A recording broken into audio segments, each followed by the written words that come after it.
This week in the music section, we have Keith Buckley making an inevitable announcement, we have Rammstein making an awesome announcement, and we have Tool making an obvious announcement, or some combination therein. So let's do the music section, shall we?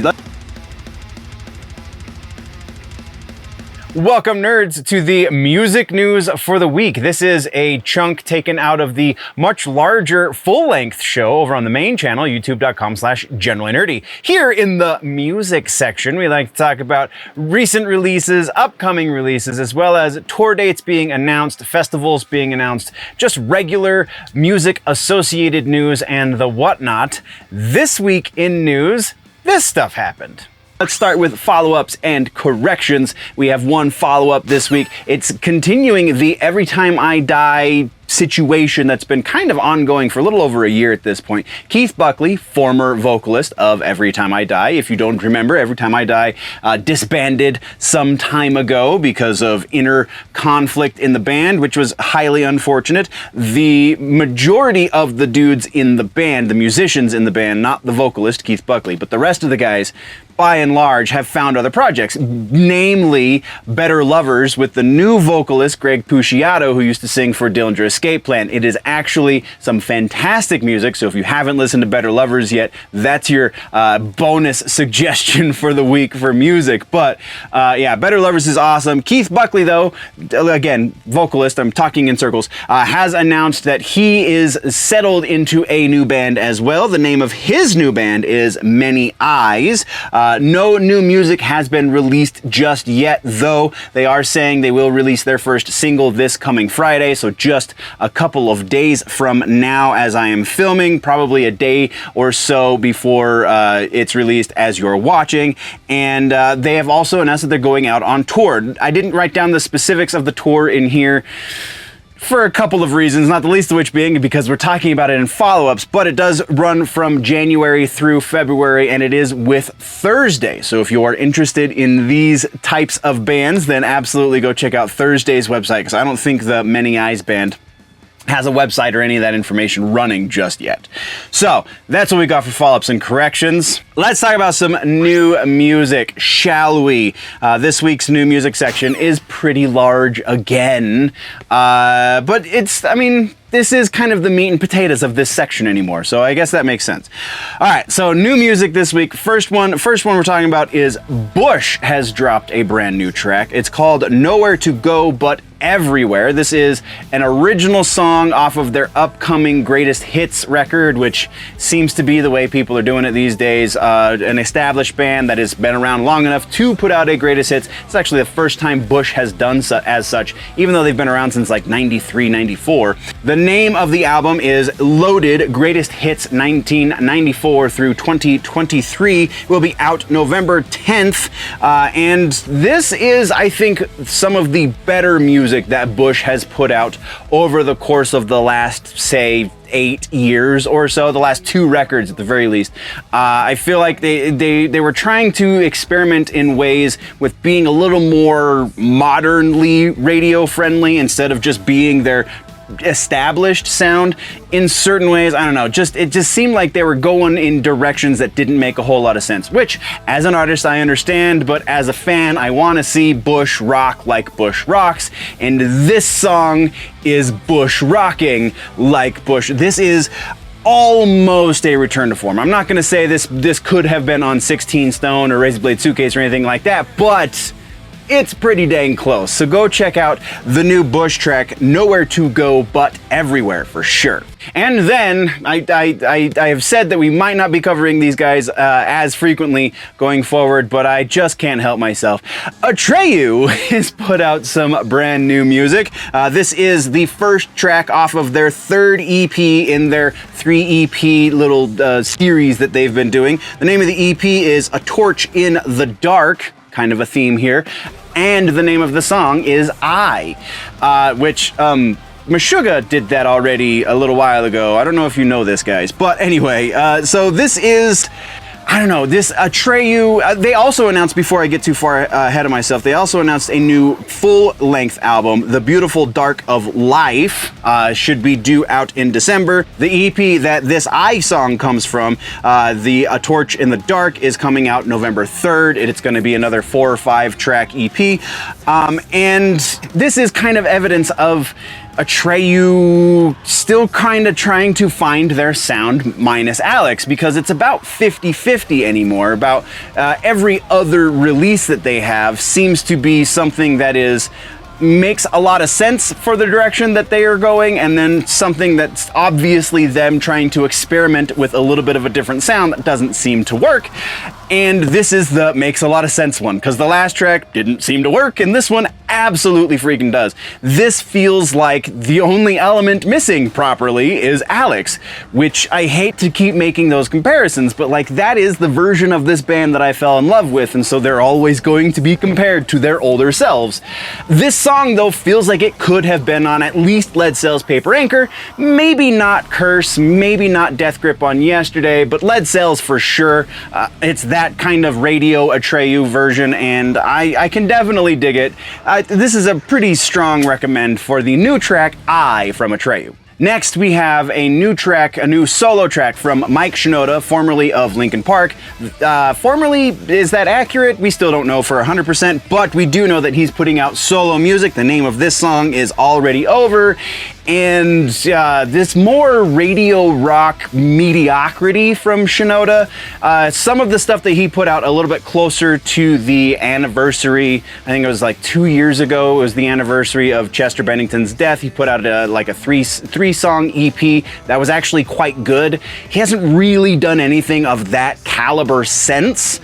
And even that stuff wasn't as good as it could have been, because Shinoda is a hell of a producer, is a really amazing lyricist, has some of the most infectious flow with when he's rhyming, when he's doing his hip hop thing. The dude is seriously talented. So when he puts out like average radio rock schlub like this, it just seems like he's underselling himself. So it's kind of hard for me to recommend this when I know that he's capable of so much more. So I don't know, maybe steer clear unless you are a hardcore Shinoda or Linkin Park fan. Then we're talking about Lamb of God's new track, not new record, just a new track. We'll get to that. New song called Evidence. The dudes in Lamb of God recorded this when they did the Omens record. It didn't make it onto the record at the time, but now we are here a year later from the release of Omens, and with the anniversary of it, they're releasing this new song called Evidence.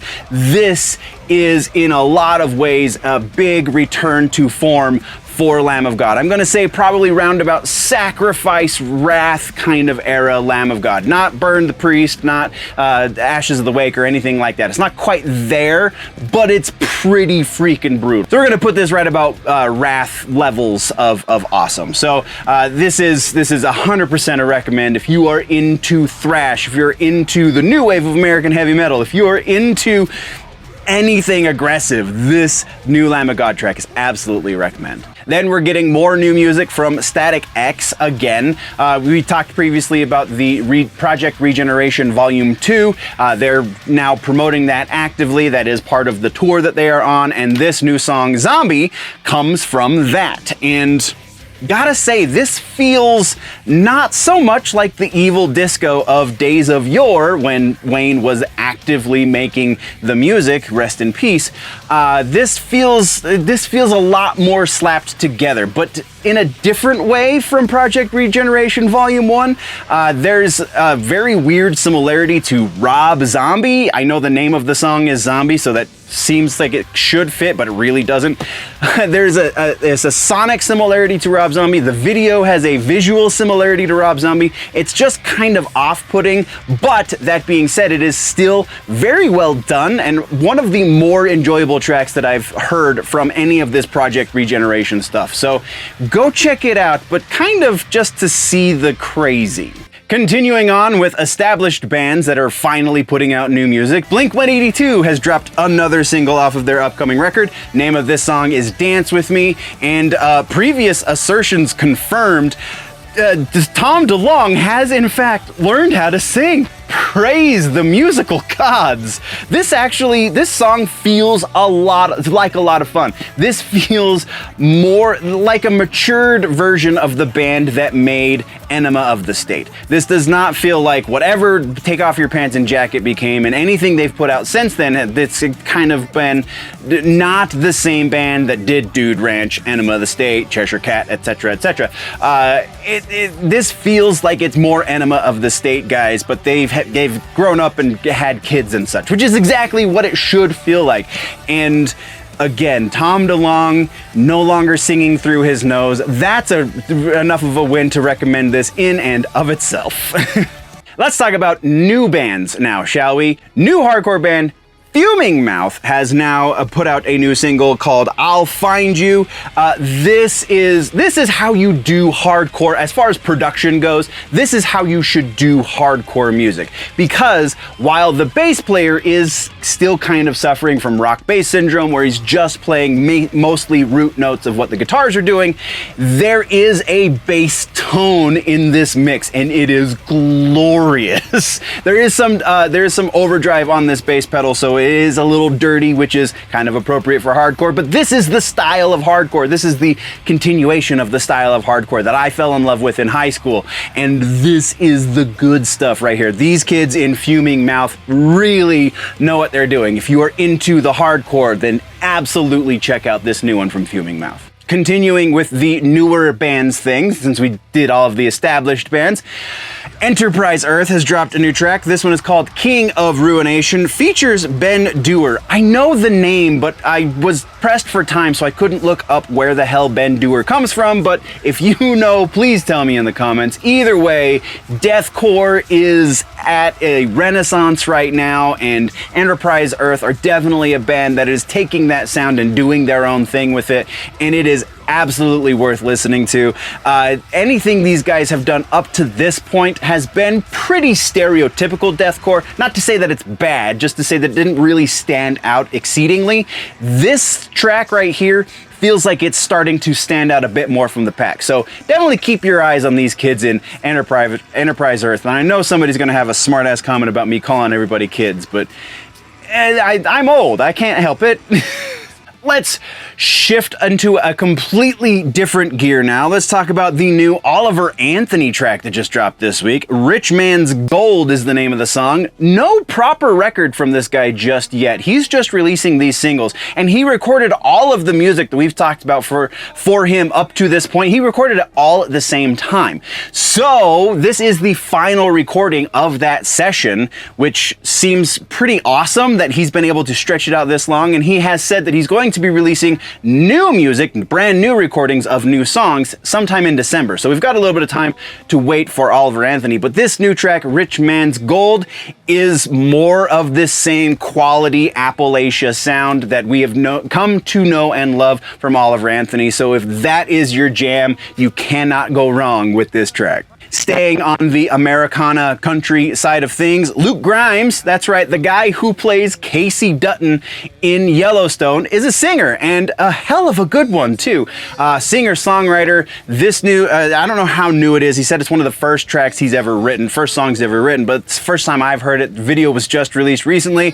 The name of the song is No Horse to Ride, and once again, this is the renaissance of this Americana quote-unquote rebel country. For people who don't like the un-Nashville sound, then that's what this is, but really this is just quality Americana, a singer and a guitar, maybe a small band behind them, and that's all you really need. You don't need 17 writers to write a hit as long as your heart's in it. And apparently Luke Grimes' heart is really in this stuff, man. So absolutely go check out No Horse to Ride. It's over on the Western AF YouTube channel, and those guys really know what they're doing as well. A little bit of a shift, and honestly a little bit more of a shift than I anticipated when I saw this in my recommended feed, but The Killers have released a brand new track called Your Side of Town.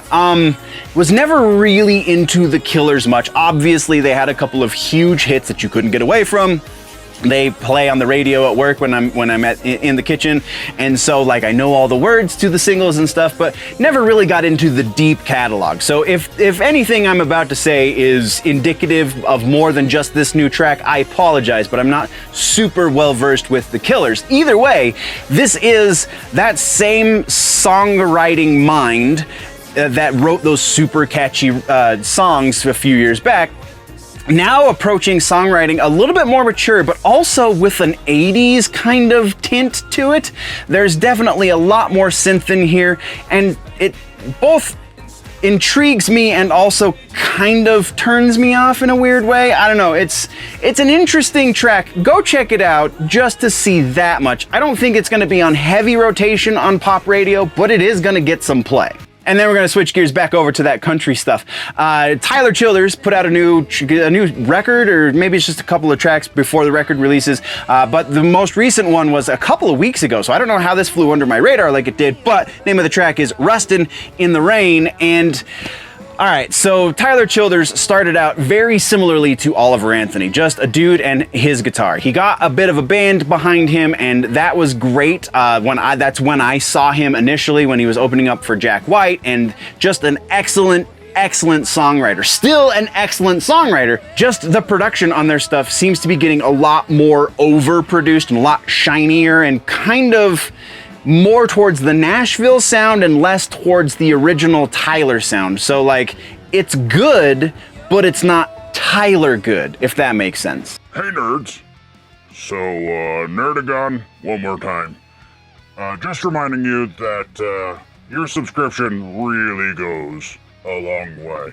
Also, you know, if you like this, the thumbs up goes pretty far too, but really, we're just doing the subscription drive right now, so be sure to push that subscribe button if you're on the YouTubes and really any other platform you follow us on, because, you know, we like doing this, and so we want to come back. So the best way to do that is if you're here to come back too. So we love you, and yeah, let's get back to the news, I guess. Bye. But that is what we have for brand new music. Let's talk now about tours and festivals. We've got some interesting stuff going on this week. First up, the biggest one in my book right now is Rammstein has announced they're going on a stadium tour. Sadly, it is a stadium, European stadium tour. Words are not functioning. Yeah, European Stadium Tour. It starts May 11th in Prague, runs through July 27th in Germany. I'm not going to try and pronounce the name of the city that it is in Germany, because that's a lot of consonant sounds next to each other that my American tongue just probably is going to butcher, so I'm not even going to try. The tickets do not go on sale until Friday. In order to get there, there's a YouTube link in the description that's going to take you to the announcement video that then is going to take you to the proper ticket link and so on and so forth. So it's kind of a roundabout way to get there, but it's the best way to support the band. So do it that way. Go check out their YouTube video that announces the tour, and then click the link in their description to get to the tickets if you are so inclined, because anytime these dudes go on tour, it is an absolute necessity that if you can, you should go see them. From there, we actually have Tool, which we're going to talk about Tool in the regular news section as well. But Tool has announced that they are going on a U.S. stadium tour. Tickets go on sale also Friday. The dates start January 10th in Baltimore, Maryland, run through February 18th in Las Vegas, Nevada. They are going all across the U.S., so the odds are that they're going to be very close to you. This is a bucket list band for me. I still have not seen them, but probably not going to catch them on this tour just because I don't know who the opener is, and I'm kind of broke right now. I've gone to a lot of shows this year. Either way, if you are so inclined and you haven't seen them like I haven't, then probably go get tickets when they go on sale. You're going to have to go, once again, you have to go through Tool's website in order to do that, because there is no pre-sale link available otherwise. Go over to their website and you can get tickets on Friday. And then our final piece in tours and festivals has to do with next year's Sick New World Tour. That's right. They didn't learn a damn... Well, no, we don't know that for sure, but we know that they are trying it again, even though it was, by many accounts, kind of a cluster F, if you will, just to be friendly to the family people listening. So yeah, Sick New World is happening again. It is going to be a giant show once again. It is only going to take place over the course of one day once again. So again, all indications point to maybe they didn't learn the lesson they should have. If you want the full and complete roster, it is gigantic. There is a little bit of everything for everyone on there, because you got the likes of Lamb of God, you got Vane FM, you've got Ginger, you've got a lot of freaking bands headlining each stage, because they do two different stages. You have System of a Down on one stage and Slipknot on the other stage, so that kind of gives you a little bit more idea of the variety. But again, one day for the Sick New World Festival, it just seems like a bad idea. Saturday, April 27th is that one day. Tickets go on sale this Friday as well, but if you want your tickets, you can go sign up to get on the pre-sale pre-list over on the website if you follow the link down in the description. So yeah, hopefully, I'm really hopeful for anybody attending that show that it is a much better experience than last year. There are videos and videos and it's not Fire Festival bad, but it was pretty bad for the first 70% of the day. From there, that's what we got for tours and festivals. Let's talk now about regular ass news. We have a couple of pieces here this time around. Usually most of this section is just new music to talk about, but we actually have some proper news. First up is kind of sort of movie news, but it's music related, the movie and the announcement. So Deathgasm is a silly horror comedy music thing that I believe it's on Amazon Prime these days. I can't remember. I haven't actually watched it, but it's got a little bit of a cult following. Well, enough of a cult following that they have announced that they are going to be making a second movie. That second movie is currently in the Kickstarter phase. They're trying to raise the funds to make the movie, and they just announced, and this is the piece of news that we're covering today, Matthew K. Heafy is the man who is going to be scoring said sequel. From what I have read, the music from the first one was not terrible. But it is like B horror levels of quality, so go into it knowing that. I think it's one of those bad on purpose kind of things. So that's the kind of horror comedy that it is. But Matt Heafy doing the thing with the music and the stuff, probably going to kick it up a little bit of a level, because if you remember that Lords of Metal one on Netflix, they had Tom Morello in charge of music for that one, and it kicked ass. And I'm not a Tom Morello fan in a lot of ways, but his musical taste is apparently fantastic. So yeah, and I know Heafy's got very similar musical taste as I do, because he has a show on Sirius XM called, I'm gonna brain fart the name of Heafy's show. Oh, Chaos Hour. He has a show on Sirius XM called Chaos Hour, and I would say like 1 out of 20 of the songs that he plays on that show is one that I don't necessarily groove with. Everything else that dude has turned me on to is freaking awesome. So yeah, I'm super excited about at least the musical side of Deathgasm 2. I know I should probably say the name of the movie a couple more times, right? Deathgasm 2, Deathgasm 2. Matthew K. Heafy is scoring Deathgasm 2. From there, we have one other piece of regular ass news, and it has to do with, like I said a moment ago, Tool. Tool has announced that they are going to be hitting the studio. They're going to be hitting the studio in 2024 to work on a new record, which, sure, that seems to jibe with what we know of their process. They're doing the tour thing, and then probably while they're on tour, they're going to be doing some heavy writing. Once the tour ends in the February, they're going to hit the studio, work on it there. We'll see new Tool record probably in the fall next year. So that's pretty freaking exciting. And then that is what we have for the meat and potatoes of this section. Let's move now into suggestions for the music section this week. Again, Halloween is this month, so we're doing Halloween themed suggestions for everything. And this one is kind of an obvious one. Ice Nine Kills has two very Halloween themed records, Silver Scream and Silver Scream Volume 2, Welcome to Horror horror would.